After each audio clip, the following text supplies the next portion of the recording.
नहमदुहु नुसल्ली अला रसूलिहिल करीम अम्मा बाद रब्बि इश्रह ली सदरी यस्सिर ली अमरी अहलुल उक़दतम मिन लिसानी यफ़क़हू क़ौली।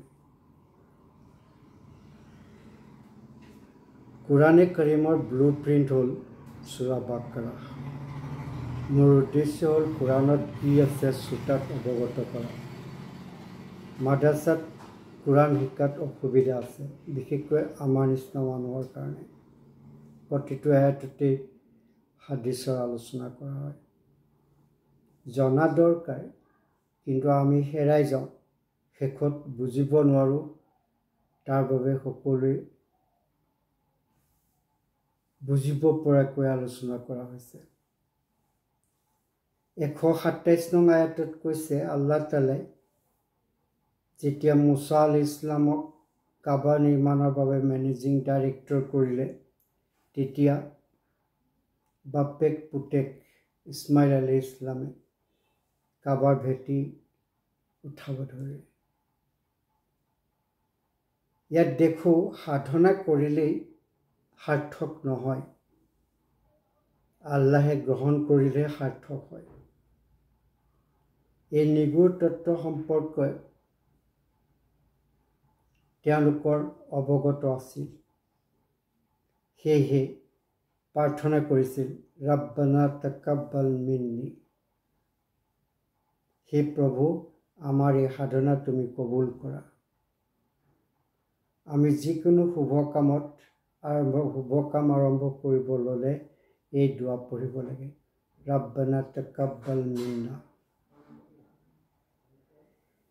127 নং আয়াতত ইব্ৰাহিম আলাইহিছ ইছলামে দোৱা কৰিছে, ৰাব্বানা আজালনা মুছলিমিনি লাকা ওয়ামান যুৰিয়াতিনা উম্মাতাও মুছলিমাতান লাকা। এই আয়াতত তেওঁ প্ৰাৰ্থনা কৰি নিজক আৰু নিজৰ বংশধৰৰ ভিতৰত এটা দলক বাধ্য আৰু আজ্ঞাবহ কৰিব কৈছে। ইয়াত আমি দেখোঁ ইব্ৰাহিম আলাইহিছ ইছলামে নিজক মুছলমান বুলি কৈছে, আজ্ঞাবহ বুলি কৈছে, আৰু আনহাতে তেওঁৰ বংশধৰৰ ভিতৰত এটা দলক আজ্ঞাবহ কৰা হৈছে। তেওঁ মুছলিম বুলি বাৰে বাৰে কোৱাৰ উদাহৰণ পোৱা যায়। মুছলিম মানে চাৰাউণ্ডাৰ হোৱা। কাৰ ওচৰত? আল্লাহৰ ওচৰত। তেতিয়াহ'লে মুছলমানসকলে যেতিয়া নিজক আল্লাহৰ ওচৰত চাৰাউণ্ডাৰ কৰে, নিজকে মুছলিম বুলি কয়, তেওঁলোকে মিছা কথা ক'ব পাৰেনে? হত্যা কৰিব পাৰেনে? আনক ঠগিব পাৰেনে? কাজেই মুছলমানৰ কাম কাজৰ বাবে সাক্ষী হয় হজৰত মুহাম্মদ সাল্লাল্লাহু আলাইহি ওয়াসাল্লাম। 129 নং আয়াতত কৈছে, ৰাব্বানা আবআছ ফিহিম ৰাছূলাম মিনহুম, হে আমাৰ প্ৰভু, সিহঁতৰ মাজৰ পৰাই এজনক ৰচুল কৰি পঠাবা। সেইজন যিজন আদম আলাইহিছ ইছলামে যেতিয়া পানী আৰু মাটিৰ মিশ্ৰণত আছিল, তেতিয়া মুহাম্মদ সাল্লাল্লাহু আলাইহি ওয়াসাল্লাম আখেৰী নবী হিচাপে। সেই সময়ত এই দোৱাৰ সেইজনকে উদ্দেশ্য কৰি ইব্ৰাহিম আলাইহিছ ইছলামে দোৱাত কৈছে, আয়াতুল আলাইহিম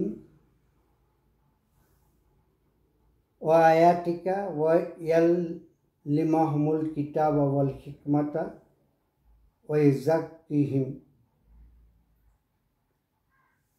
তেওঁ কিতাপ পঢ়ি শুনাব, সিহঁতক কিতাপ আৰু হিকমতৰ জ্ঞান দান কৰিব আৰু সিহঁতক শুদ্ধ কৰিব। আমি পিছলৈ সূৰা আল ইমৰানৰ 166 নম্বৰ আয়াতত আল্লাহে কি কৈছে এই সম্পৰ্কে আমি পাম। ইয়াত আমি ইব্ৰাহিম আলাইহিছ ইছলামে কি কৈছে এই কথাটো আমি গম পাইছোঁ। ঠিক হুজুৰ সাল্লাল্লাহু আলাইহি ইছলামে এই দুৱাৰ বিকাশ তাত কোনো সন্দেহ নাই।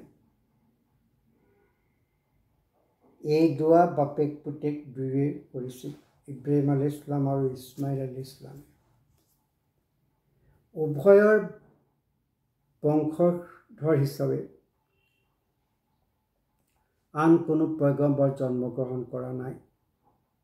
ইহুদীসকলৰ দাবী আছিল ইহুদীসকলৰ ভিতৰত নবুৱত চিৰকাল থাকিব, কিন্তু 129 নং আয়াতে এই দাবী প্ৰত্যাখ্যান কৰে।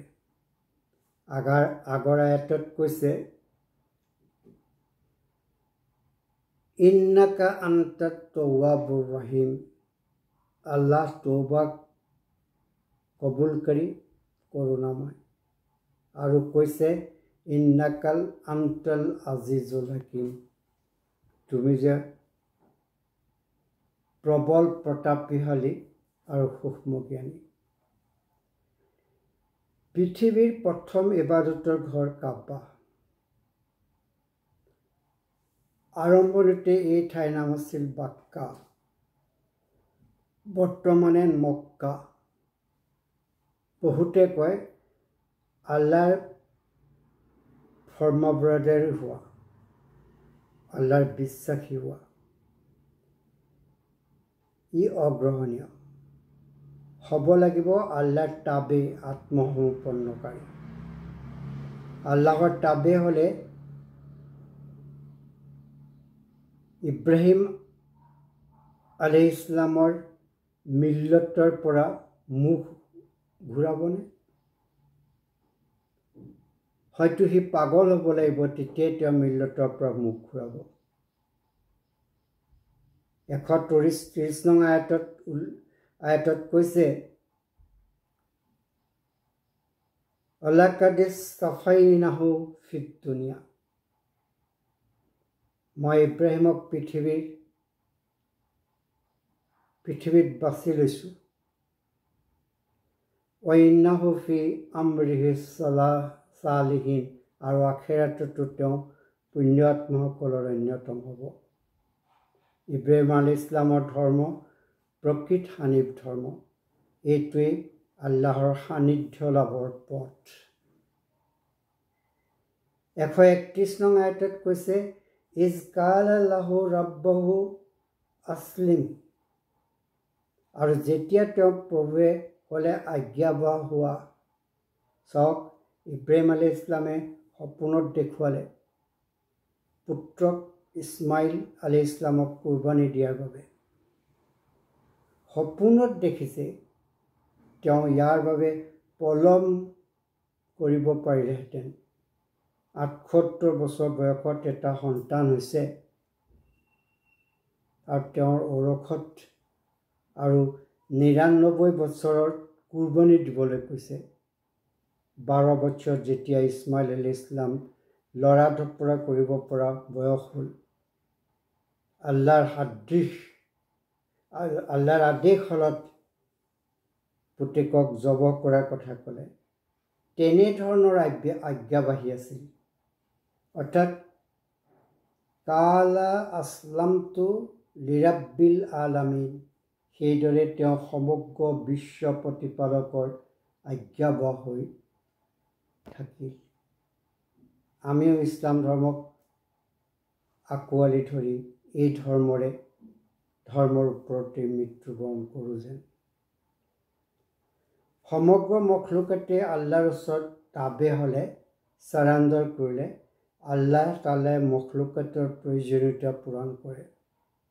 আমিও তাবে হ'ব লাগে, নিজৰ আল্লাহৰ ওপৰত চাৰাণ্ডাৰ কৰিব লাগিব, তৌবা কৰিব লাগিব, অনুতাপ অনুশোচনা কৰিব লাগিব। এবাৰ এজন মৰুভূমিৰ যাত্ৰীয়ে ৰাস্তাত জিৰণি লওঁতে টোপনি গ'ল। শুই উঠি দেখে উটটো নাই।